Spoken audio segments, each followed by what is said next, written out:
Hello and welcome to Byju's IAS. Let's take up the analysis of today's The Hindu newspaper by looking at an article from the front page of the Delhi edition. The CSIR, or the Council of Scientific and Industrial Research, has proposed to establish mega labs in order to scale up COVID-19 testing and as well as to improve the accuracy rate of testing. See, ever since the COVID-19 pandemic broke out, we have been discussing that the key to tackle this pandemic is to scale up testing so that as many positive cases as possible can be identified, and further, these patients who have tested positive can be quarantined and isolated, and there onwards, contact tracing can be carried out in order to identify the primary and secondary contacts, and further, placing these contacts under quarantine and testing them if they develop symptoms is considered to be one of the best strategies to contain the pandemic. If you look at countries which have relatively managed to contain the pandemic, they have done so by primarily scaling up testing. But unfortunately in India, even though we have crossed 2 million cases, the testing rate in the country still happens to be one of the lowest in the world, and hardly around 17,000 tests per million are being conducted in India, whereas in other countries, the testing rate happens to be many times higher than this. According to data made available by the Indian Council of Medical Research, currently around 7.5 lakh tests are being done per day, and the ICMR is planning to scale up testing by increasing the number of tests to more than 1 million per day.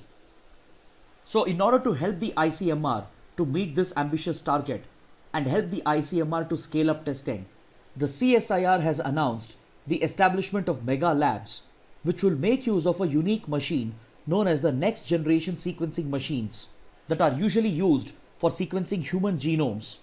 And these machines shall be repurposed in order to sequence the viral genomes and specifically identify the presence of SARS-CoV-2 that is responsible for causing COVID-19.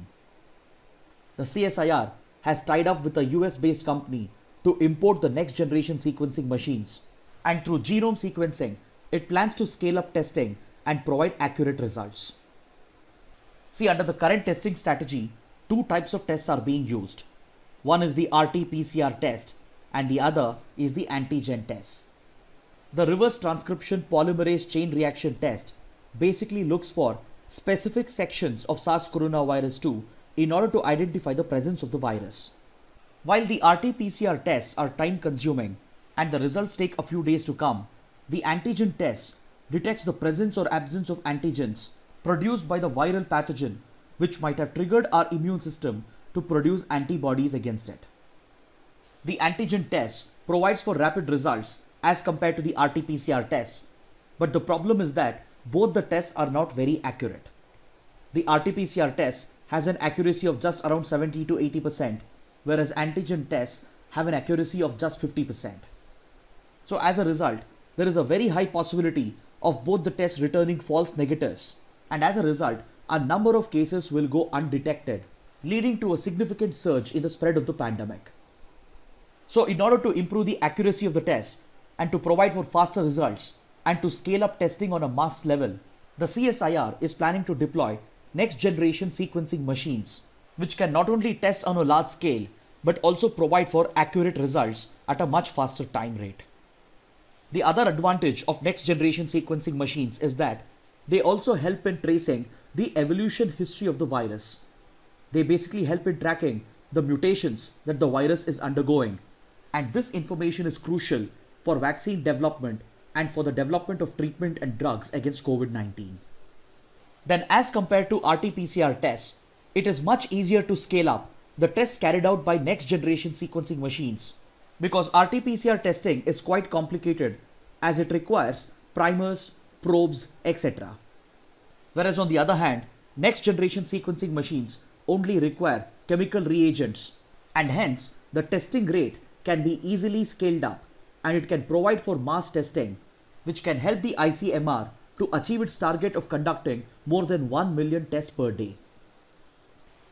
Next, we have a related column on page number 6 that deals with the COVID-19 vaccine. See, just yesterday we had discussed that the world is currently racing towards the development of a COVID-19 vaccine in order to combat the pandemic. And in the anticipation of a successful vaccine, the writers are calling upon the Indian government to put in place a vaccine strategy In order to deal with vaccine procurement, vaccine delivery, and vaccine administration, by keeping in mind the logistical and ethical dimensions, and as well as the geopolitics surrounding the development and procurement of COVID-19 vaccine. Say in India, the Hyderabad-based Bharat Biotech has been conducting clinical trials of its Covaxin. Then at the global level, the vaccine being developed by the Oxford University is being considered as the best possible candidate, and it has already tied up with pharmaceutical giant AstraZeneca to mass produce the vaccine. The Pune-based Serum Institute of India has in turn tied up with AstraZeneca to carry out clinical trials of the Oxford vaccine in India and to mass produce the vaccine for the rest of the world. Then just a couple of days ago, Russia has approved a vaccine, and it has claimed this to be the world's first COVID-19 vaccine that is both safe and efficient. Then the Gavi Alliance, along with the WHO, has been helping out governments and research institutions in the development of the COVID-19 vaccine, and they have even established the COVAX facility in order to raise funds for helping low-income countries access the vaccine once it is successfully developed. Then at the same time, we have come across reports of cyber attacks being carried out from Russia and China targeted against Western research institutions in order to steal research data from Western R&D institutions that are involved in the development of the COVID-19 vaccine. Then we have also seen how governments around the world, especially the powerful governments, have rushed to sign agreements with various pharmaceutical companies and research institutions in order to become the first countries to procure the vaccine, even at the cost of other weaker countries. Then finally, if a vaccine candidate succeeds in establishing the safety and the efficacy of the drug, then the next biggest challenge would be the logistical challenge to mass produce the vaccine and distribute it around the world and ensure its effective administration. Then another challenge would be the ethical dimension, because governments will have to decide the priority in which vaccines will be administered to different groups and different sections of the society. So these logistical, ethical, and geopolitical dimensions of COVID-19 vaccine development has given rise to something called as vaccine nationalism, wherein governments, especially powerful governments, are pursuing the development and procurement of a possible vaccine as a nationalistic effort. It appears that the humanitarian aspect of the pandemic has been ignored, and countries are rushing to take the lead in vaccine development in order to establish their technological superiority.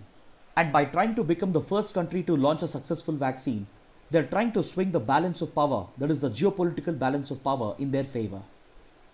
Because the governments have realized that the first few countries which succeed in vaccine development can use it as a leverage for striking a business opportunity and as well as for furthering their geopolitical objectives.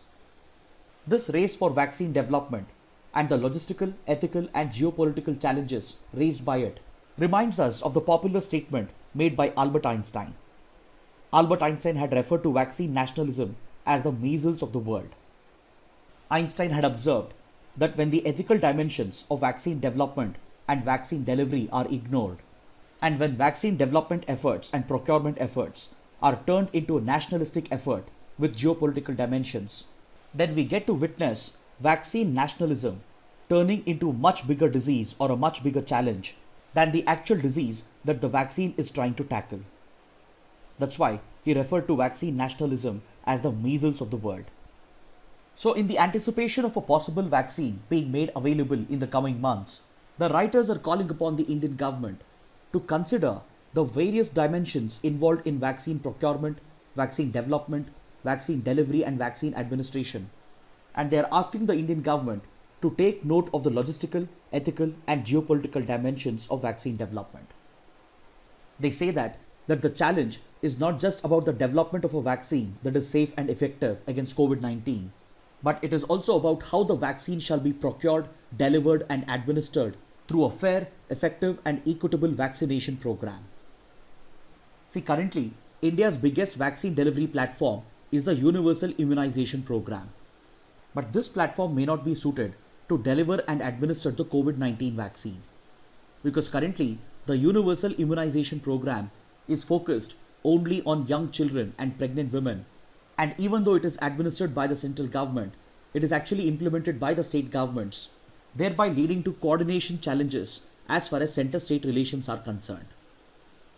So the writers argue that the current universal immunization program may not be the right platform to deliver the COVID-19 vaccine, because any such vaccine will have to be administered universally to all the age groups and to all the sections of the society. And considering the challenges in mass production and scaling up, the delivery and administration of such a vaccine will have to be first prioritized based on ethical dimensions. So this is the reason why India will have to put in place a well-defined policy to mass produce, procure, deliver and administer the vaccine even before an actual successful vaccine is developed. Such a policy should clearly define the ethical dimensions of vaccine administration, and it should give first priority to the high-risk groups. This includes frontline workers such as doctors, nurses, police, sanitation workers, etc., and as well as the elderly population, those suffering from comorbid conditions, then of course children in order to enable their return to schools and colleges, and then finally the uninfected population needs to be covered. So prioritizing the beneficiaries of such a vaccine program will involve logistical and ethical dimensions, and this needs to be well defined by a government policy.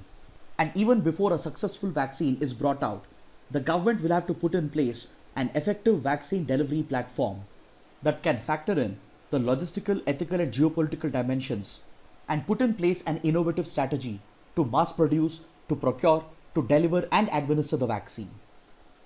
Yesterday we discussed that the Government of India has already taken a step in this regard, and the Union Ministry of Health has established an expert committee under the chairmanship of V.K. Paul, who happens to be a member of the Niti Aayog, and this committee has been given the mandate to recommend such a vaccination policy which could provide for the establishment of an effective vaccine delivery platform.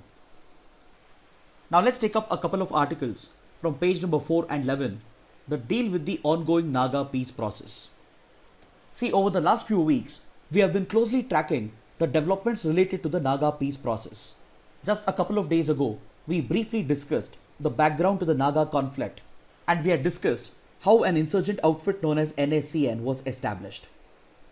After being established in 1980, this insurgent outfit split into multiple factions due to ideological differences between their leaders, and this is how the NSCN Isaac Muiwa faction and NSCN Kaplang faction were born. But due to India's effective counter-insurgency operations and due to constant pressure exerted on the insurgent outfits by Indian security forces, the NSCN-IN was forced to sign a ceasefire with the Government of India back in 1997. And later, the other factions of NSCN, including the Kaplang faction, also signed a ceasefire agreement with the Indian government. So over the last 2 decades, the Indian government has been looking to initiate the Naga peace process in order to settle this age-old political conflict that dates back to the pre-independence days. Finally, in 2015, a historic framework agreement was signed between the Indian government and Naga representatives, including the NSCN-IN and various Naga national political groups. But this framework agreement was not acceptable to the NSCN Kaplang faction, and hence it broke the ceasefire and it continued its insurgent war against the Indian government by establishing a strong base in neighboring Myanmar. But however, as per the terms of the 2015 framework agreement, talks between the Indian government and NSCN-IN and Naga national political groups progressed, with the governor of Nagaland, Mr. R.N. Ravi, playing the role of the interlocutor. But over the last few weeks, major differences have emerged between R.N. Ravi, that is the governor of Nagaland, and the NSCN-IN, and it threatens to derail the ongoing Naga peace process. See, a couple of months ago, the governor had written a letter which labelled the NSCN-IN as an armed gang which was openly challenging the legitimacy of the state government and the Indian constitution. Then recently, Indian security forces had even targeted a few cadres of the NSCN-IN, even though there is a ceasefire agreement in place, and this had angered the leaders of the NSCN-IN. So as a result, the NSCN-IN has started demanding the Indian government to remove Mr. R.N. Ravi as the interlocutor, and due to these hurdles being faced by the peace process, the Naga groups decided to make the confidential agreement of 2015 public, and the details of this agreement has raised concerns in neighbouring Arunachal Pradesh. See, the 2015 framework agreement signed between the Indian government and the Naga groups was supposed to be a confidential document because of security reasons. But just the other day, the Naga groups have made this confidential report public, and these documents show that the Naga groups have made it clear that they are opposed to being directly brought under the ambit of the Indian Constitution. And while they are willing to accept Indian sovereignty, they are demanding greater autonomy for the Naga inhabited areas, and they are probably expecting the Indian government to grant them a constitution of their own. One of the strongest demands of the Naga groups, especially that of the NSC and IM, is to keep all the Naga inhabited areas of the Northeast united under the so-called Greater Nagaland or Nagalim. This demand of the NSC and IM has raised a lot of concern in Arunachal Pradesh, and representatives from Arunachal have reasons to fear that the Naga peace process might affect the territorial integrity of the state. In order to understand why the Naga peace process might affect the territorial integrity of Arunachal Pradesh, we need to look at the claim for establishing the so-called Nagalim or Greater Nagaland that has always been made by the NSC and IM. See, since the NSCN was established back in 1980, its primary objective has been to unify all the Naga inhabited areas in the northeast of India and to establish this region as a separate state or as a separate country by gaining independence from India and its constitution. This demand of the NSCN arises from the fact that Naga tribes are not just limited to the state of Nagaland, but they can also be found in neighboring Manipur, parts of Assam, parts of Arunachal Pradesh, and as well as in parts of Myanmar. So the stated objective of the NSCN has always been to unify the Naga inhabited areas and establish the so-called Nagalim or Greater Nagaland. Over the last 4 decades, the NSCN has rejected the Indian Constitution, and today, since the insurgent movement has been weakened, even though they are willing to accept Indian sovereignty, they are still unwilling to accept the supremacy of the Indian Constitution. So it appears that the Naga political groups and the NSC and IM are willing to accept Indian sovereignty, but they have been demanding greater political autonomy in the Naga inhabited areas. But they have made their opposition to the Indian Constitution very clear, and this shows that their demand is to establish a one country, two model system, and the confusion surrounding these provisions in the 2015 Framework Agreement, which has been made public by the Naga groups, has caused a lot of concern in Arunachal Pradesh. But however, the Naga tribal groups have supported Mr. R.N. Ravi to continue as the interlocutor, even though the NSC and IM is opposed to him. So these sudden developments that have taken place over the last few weeks is threatening to derail the ongoing Naga peace process.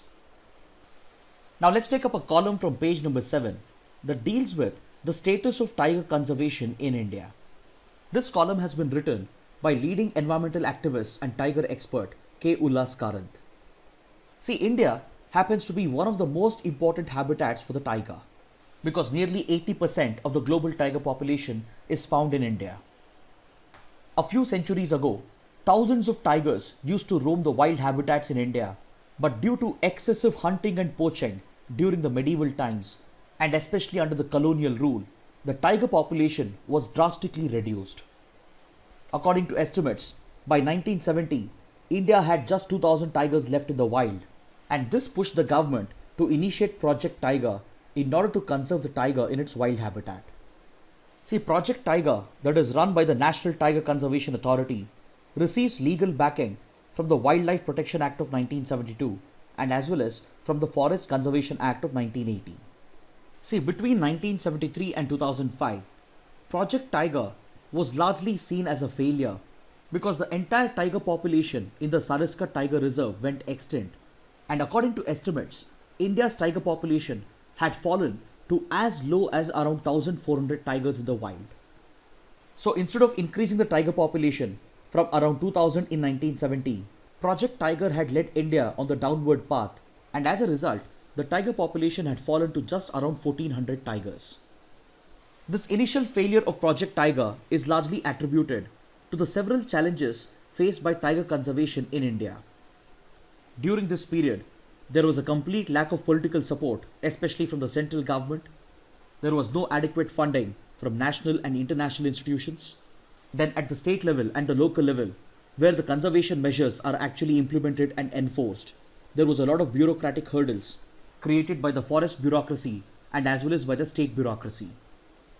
Then as India liberalized and globalized its economy, there was rapid urbanization and there was exponential growth in industrial development and in expansion of agricultural activities.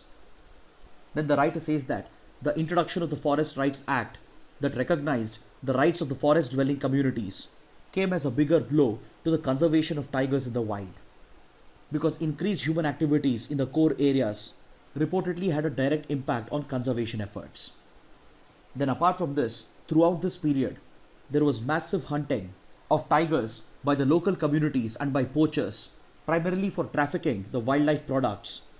And this rampant hunting and poaching also significantly reduced the tiger's prey base, as a number of wild animals were being killed for wild meat or bush meat. So all these factors derailed India's tiger conservation efforts between the 1970s and early 2000, and it placed significant stress on the tiger population in the wild. Finally, the government of India got a wake-up call when the tiger population went extinct in the Sariska Tiger Reserve, and when it realized in 2005 that the tiger population had fallen to just around 1400 tigers. This pushed the Manmohan Singh government to establish the Tiger Task Force, which went on to restructure and reorganize Project Tiger, and it also recommended the establishment of the National Tiger Conservation Authority in order to effectively administer and manage India's tiger reserves. So based on the recommendations of the Tiger Task Force, a new tiger reserve management model was put in place, and the NTCA was mandated to come out with a customized conservation model for each tiger reserve. So over the last 15 years, all the concerned stakeholders have put in a lot of efforts, and this has completely transformed Project Tiger and tiger conservation in India. As a result of this, India has succeeded to push its tiger population to around 3,000 tigers as per the 2018 census. The writer credits this success to not just the NTCA, but also to the Ministry of Environment and Forest and national institutions such as the Wildlife Institute of India. Then of course, the state authorities, especially the state forest departments, have played a key role. But more importantly, it is the involvement of NGOs, environmental groups, civil society organizations, and the local communities that has helped the central and state institutions to protect and conserve India's tiger population. But however, the writer says that we should not be content with the success of Project Tiger, because there is much more that India can achieve in this regard. As per estimates provided by the writer, India has an expansive habitat and a massive landscape that can easily accommodate anywhere between 10,000 to 15,000 tigers in the wild, and hence he says that India's tiger conservation efforts has to be rebooted and revamped, and hence India should not settle for such a small accomplishment, and instead it should lay out a more ambitious goal that is in line with India's aspirations. But however, if India has to scale up tiger conservation, then it needs to address the flaws in the current tiger conservation efforts. The writer points out that the recommendations of the Tiger Task Force and the reorganization that it carried out gave a higher priority to the bureaucracy, especially the state bureaucracy, whereas sidelining the role of the civil society, the local communities, and their role in the conservation efforts. The writer says that the reoriented structure of Project Tiger has led to excessive bureaucratization, and hence this has given excessive powers to the NTCA and as well as to the state forest authorities, whereas sidelining the civil society and the local communities. He points out that the NTCA is not as effective as it used to be, because today it has turned out into a bloated organization, because it has been distracted from its actual mandate of tiger conservation due to the inclusion of snow leopards, Indian leopards and African cheetahs as a part of its conservation mandate. He says that as a result of this expansion in mandate, the NTCA has lost focus on tiger conservation, and along with this, the excessive international funding that is coming in from the Global Tiger Forum, the Global Environment Facility and the World Bank has led the NTCA and the Environment Ministry to focus only on a few large tiger reserves, whereas they have been ignoring the other tiger habitats in the country, and this limited focus has led to limited goals, which has effectively prevented the expansion of tiger conservation efforts in the country.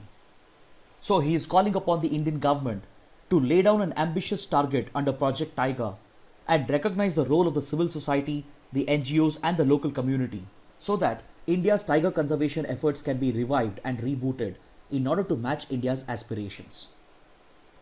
Next, we have a column on page number 7 that deals with the controversy and cybersecurity concerns surrounding the involvement of China's Huawei networks in the rollout of 5G technology around the world.